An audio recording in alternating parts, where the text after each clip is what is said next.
بسم اللہ الرحمن الرحیم نحمده ونصلي على رسوله الكريم اما بعد اعوذ باللہ من الشیطان الرجیم بسم اللہ الرحمن الرحیم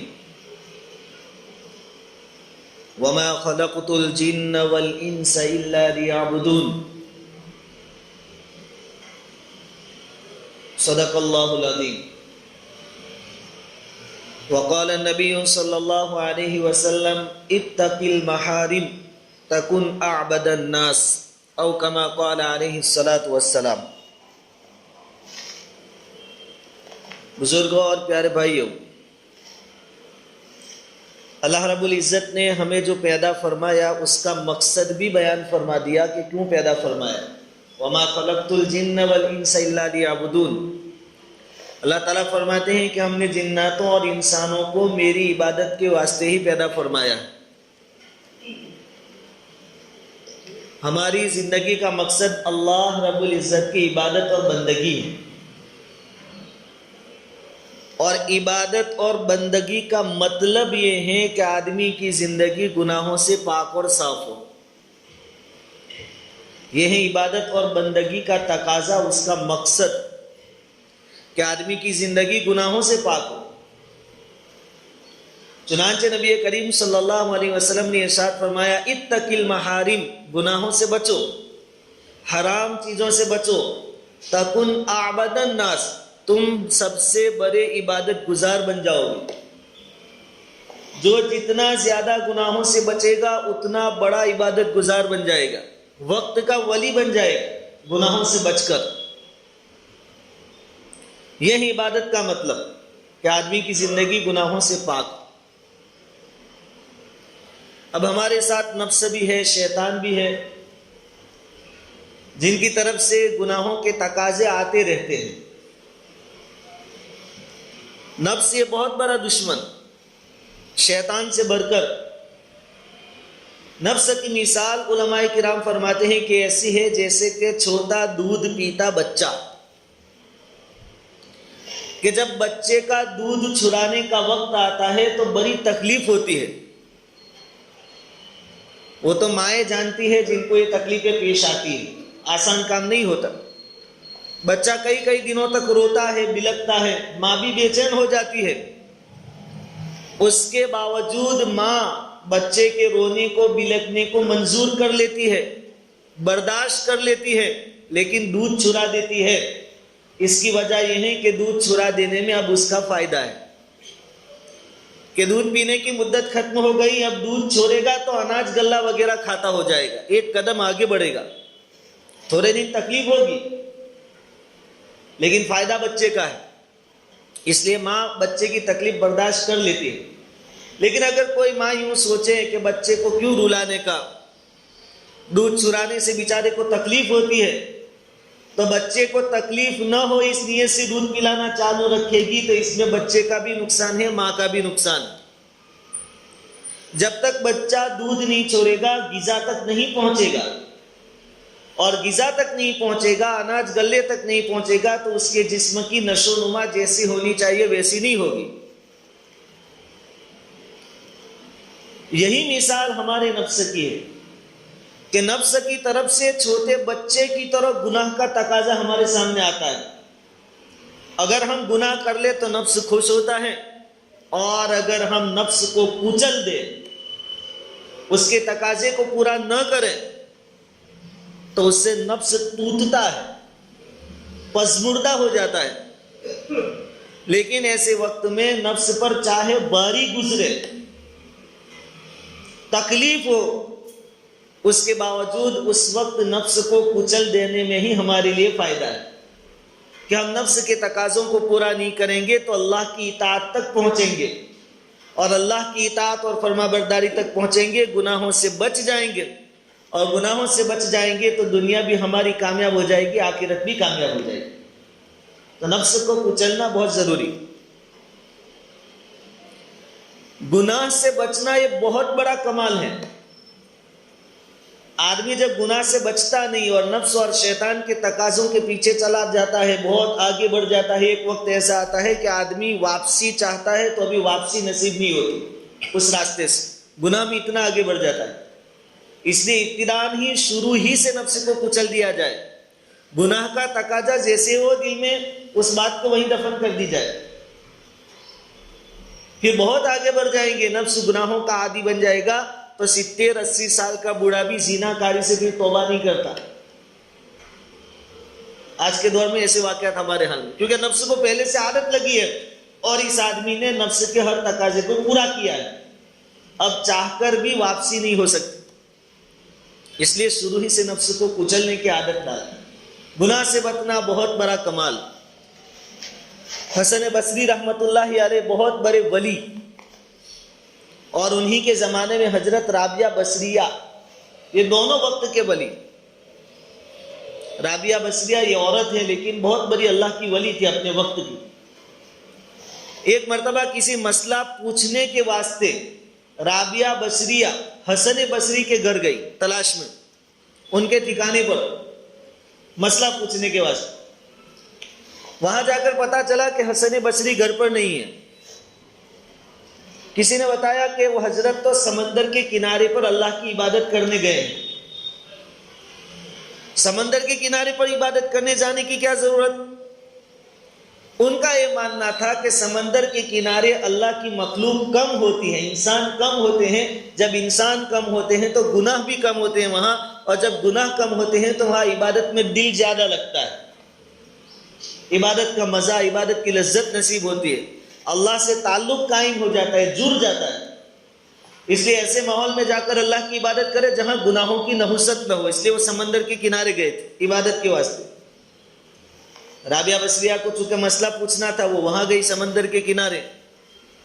وہاں جا کر دیکھا تو حسن بصری تو سمندر میں پانی کی لہروں پر مصلی بچھا کر نماز پڑھ رہے ہیں۔ سمندر کے پانی کی لہروں پر مصلی بچھایا ہے، اس پر نماز پڑھ رہے ہیں۔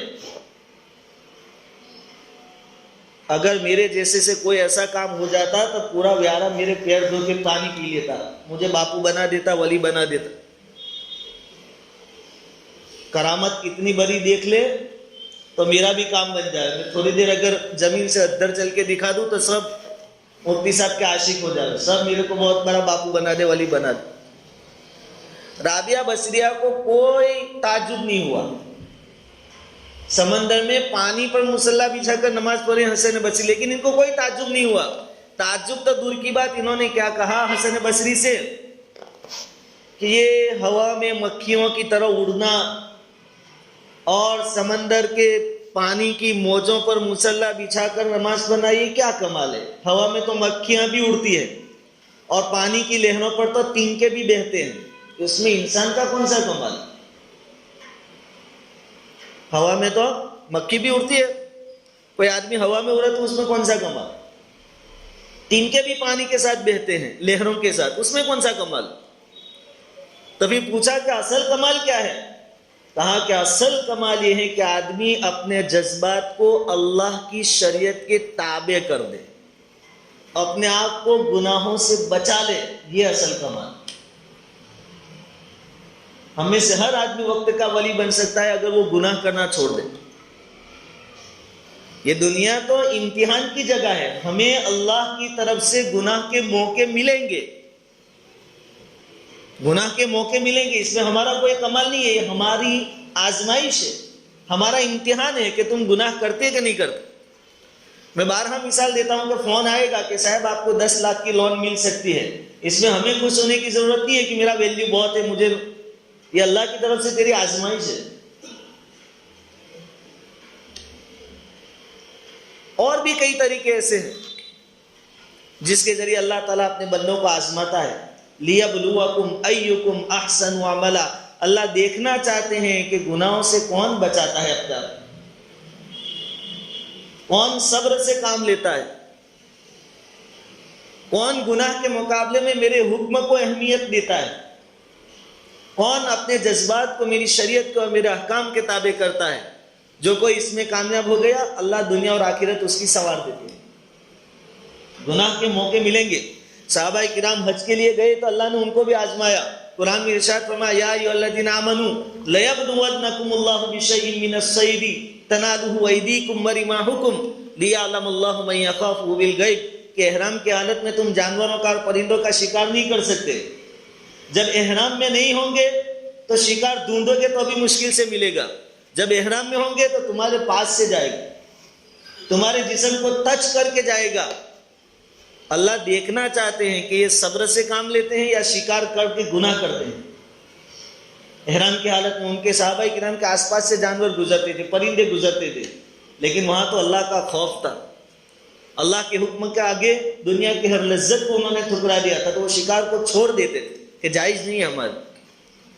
ہمارے آس پاس بھی بے شمار شکار 24 گھنٹے میں جاتے اور آتے ہیں. اللہ دیکھنا چاہتے ہیں کہ اس میں مبتلا ہو جاتے ہیں یا میرے حکم کو پورا کرتے ہیں. اہمیت کس کو دیتے ہیں, ویلیو کس کا ان کے نزدیک, میرے حکم کا یا پھر دنیاوی لذتوں کا. تو گناہ سے بچنا یہ بہت بڑا کمال ہے. جنید بغدادی رحمۃ اللہ علیہ کی خدمت میں ایک آدمی گیا, 10 سالوں تک آپ کی خدمت کی, 10 سال. اس آدمی کے دماغ میں یہ تھا کہ کوئی کرامت دیکھنے کو ملے گی, کہ حضرت ہوا میں اڑیں گے یا پانی پر مصلی بچھا کر نماز پڑھیں گے یا سمندر پورا ایک لوٹے میں بھر کر دکھائیں گے, کچھ دیکھنے کو ملے گا. 10 سال ہو گئے, کوئی چیز نظر نہیں آئی. تو اس آدمی کا دل کھٹا ہو گیا کہ یہ کیسے بزرگ, کوئی کرامت تو دکھتی نہیں. تو وہاں سے جانے لگا کہ میں جا رہا ہوں. واپسی کے وقت حضرت سے ملنے گیا کہ حضرت میں جا رہا ہوں, لیکن ایک بات ہے کہ میں تو اس لیے آیا تھا اور 10 سال تک اس لیے یہاں رکا کہ آپ سے کوئی کرامت نظر آئے گی, لیکن آپ کے پاس تو کچھ بھی نہیں ہے, آپ کیسے بزرگ ہیں. حضرت جنید بغدادی رحمۃ اللہ علیہ نے پوچھا کہ 10 سال میں کبھی کوئی میرا عمل سنت کے خلاف دیکھا تو نے, شریعت کے خلاف کوئی کام میں نے کیا ہو وہ دیکھا؟ کہا کہ نہیں حضرت. کہا کہ اس سے بڑھ کر کرامت کیا ہو. ہوا میں اڑنا یہ کوئی کرامت نہیں ہے, کمال نہیں ہے. پانی پر مصلی بچھا کر نماز پڑھنا یہ کوئی اتنا بڑا کمال نہیں ہے. سب سے بڑا کمال ہے گناہوں سے اپنے آپ کو بچانا. گناہوں سے بچانا یہ بڑا کمال. ہم تو خلاف عادت کوئی چیز نظر آتی ہے تو اس کے دیوانے ہو جاتے ہیں, او یہ کوئی کمال کی چیزیں نہیں. اصل کمال گناہوں سے اپنے آپ کو بچانا. موقع ملیں گے گناہوں کے اللہ کی طرف سے. ہمارا حال کیا ہے کہ گناہوں کی تعویل کرتے ہیں. پھر گناہ سے بچنا تو دور کی بات, گناہ کو جائز ٹھہرانے کی کوشش کرتے ہیں. بھائی آپ سود کا دھندا مت کرو, کہا کہ اب تو تجارت کے اندر سود کے بغیر کوئی چارہ ہی نہیں. سود تجارت کا ایک حصہ بن چکا ہے. آپ کسی تاجر سے کہیں کہ آپ جھوٹ مت بولیں, کہے گا کہ جب تک جھوٹ بولیں گے نہیں سامان بکے گا نہیں. تجارت کے لیے جھوٹ اب ضروری ہو گیا ہے. اچھا خاصا آدمی ہے, نمازی ہے, حاجی ہے, آپ ان سے کہیں کہ گھر میں شادی کا موقع آیا ہے, شانتی سے سیدھی سادی شادی کر دینا, اولاد کی یا اولاد کی نواسوں کی یا پوتوں کی. کہے گا کہ یہ بات تو ٹھیک ہے, لیکن رشتہ داروں کو بھی تو جواب دینا ہے, یہ آخری شادی ہے, اللہ کا دیا ہوا سب کچھ ہے, تو منڈپ تو لگانا ہی پڑے گا, اس میں اسٹیج تو بنانا ہی پڑے گا, بے غیرتی تو کرنی ہی پڑے گی. اب یہ سب جگہ چلتا ہے, ہم کیا کریں. ہم اگر نہیں کریں گے تو رشتہ دار ناراض ہو جائیں گے, لوگ تانا دیں گے. گناہ کو جائز ٹھہرانے کی غلط تعویلیں ہم کرتے ہیں. بچنے کی بات تو بہت دور.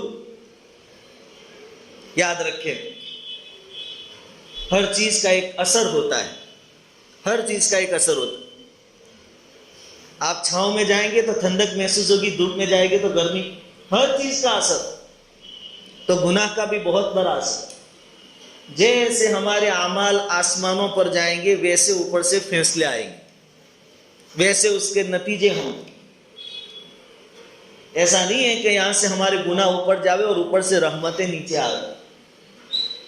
وما اصابکم من مصیبت فبما کسبت ایدیکم, کہ تمہارے پر جو بھی مصیبتیں اور پریشانی آتی ہیں وہ تمہارے کرتوتوں کی وجہ سے. ہمارے اعمال جیسے جائیں گے ویسے فیصلے اوپر سے نیچے آئیں گے.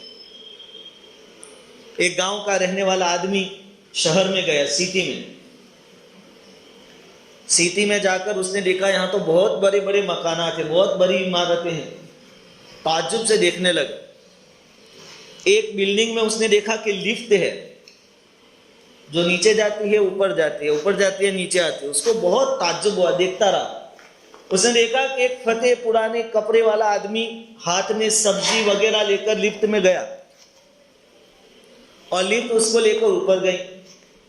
تھوڑی دیر کے بعد جب وہ لفٹ نیچے آئی تو اس میں سے سوٹ بوٹ کے ساتھ ایک آدمی نکلا. گیا تو فتح پرانے کپڑے والا تھا اور آیا تو اچھے کپڑوں کے ساتھ، ہاتھ میں بیگ پکڑا ہے. یہ بیچارہ دیہات کا آدمی تھا. وہ یوں سمجھا کہ یہ کوئی مشین ہے جو انسان کو بدل دیتی ہے کہ نیچے سے فتح پرانے کپڑے والا اوپر جاوے اور اوپر سے بند سمجھ کے آوے. یہ گیا لفٹ مین کے پاس، کہا کہ مجھے اوپر لے جاؤ. لفٹ مین کی تو ڈیوٹی ہوتی ہے، نوکری ہوتی ہے. اوپر لے گیا، کہا کہ نیچے لے چلو. نیچے آیا. نیچے آنے کے بعد اپنے کپڑے سب دیکھنے لگا کہ کہیں بدلا کہ نہیں بدلا. تو دیکھا کہ جیسا گیا تھا ویسا گیا واپس. کہا کہ پھر لے جاؤ اوپر. پھر گیا، پھر نیچے آیا، پھر دیکھنے لگا کوئی بدلاؤ نہیں ہوا. 3 مرتبہ ایسا ہوا. وہ لفٹ مین سمجھ گیا کہ کچھ پرابلم ہے. اس نے پوچھا کہ حضرت آپ ایسا کیوں کر رہے ہیں، نیچے جا رہے ہیں اوپر جا رہے ہیں نیچے. کہا کہ میرے سامنے بھی ایک آدمی فتح پرانے کپڑے اور ہاتھ میں سبزی لے کر گیا تھا اور اوپر سے پھر بند سنور کر اچھے کپڑوں کے ساتھ نیچے اترا. تو وہ بدل گیا، میں کیوں نہیں بدلتا. وہ لفٹ مین کہنے لگا کہ حضرت یہ کوئی ایسی مشین نہیں ہے کہ آدمیوں کو بدل دے. نیچے سے اوپر جو گیا وہ الگ آدمی تھا اور اوپر سے نیچے آیا وہ الگ آدمی تھا. یہاں تو آپ جیسے جائیں گے ویسے ہی نیچے آئیں گے. اسی طرح نہا سے نیچے سے ہمارے جیسے اعمال اوپر جائیں گے، اوپر سے فیصلے بھی ایسے ہی آئیں گے. پھر بدلاؤ کی امیدیں نہ رکھیے. تو اللہ کا کرم ہے کہ اللہ تعالیٰ بڑا حلیم ہے، بردبار ہے، برداشت کرنے والا ہے، چلا لیتا ہے. حضور کی دعاؤں کا صدقہ ہے. لیکن ماحول اور حالات کو دیکھ کر ہمیں کم سے کم اپنے آپ کو گناہوں سے بچانے کی بہت ضرورت ہے. آدمی گھر میں کلر کام کرواتا ہے تو پرانے کلر کو پہلے نکال دیتا ہے.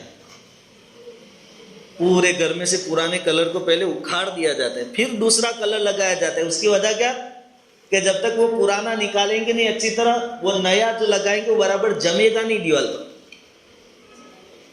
اسی طرح جب تک ہم گناہ نہیں چھوڑیں گے وہاں تک عبادتوں کا جو کلر ہے وہ برابر جمے گا نہیں ہمارے اوپر. نمازیں 5 وقت کی ہو رہی ہے، تسبیح ہو رہی ہے، سب ہو رہا ہے، لیکن وہ پرانا کلر گناہوں کی عادت نہیں چھوٹ رہی. پھر کہتا ہے میں تہجد بھی پڑھتا ہوں، نمازیں بھی پڑھتا ہوں، تسبیح کی بھی پابندی ہے، لیکن کہیں اثر نہیں دکھتا. تو کہاں سے دکھے گا؟ وہ جو پرانا کلر ہے گناہ کا وہ تو چھوٹا نہیں. گناہ ایک بیماری ہے اور اس کی دوا گناہ چھوڑ دینا ہے. بیماری کی دوا گناہ چھوڑ دو. اور نفلی عبادتیں یہ طاقت کی دوا ہے.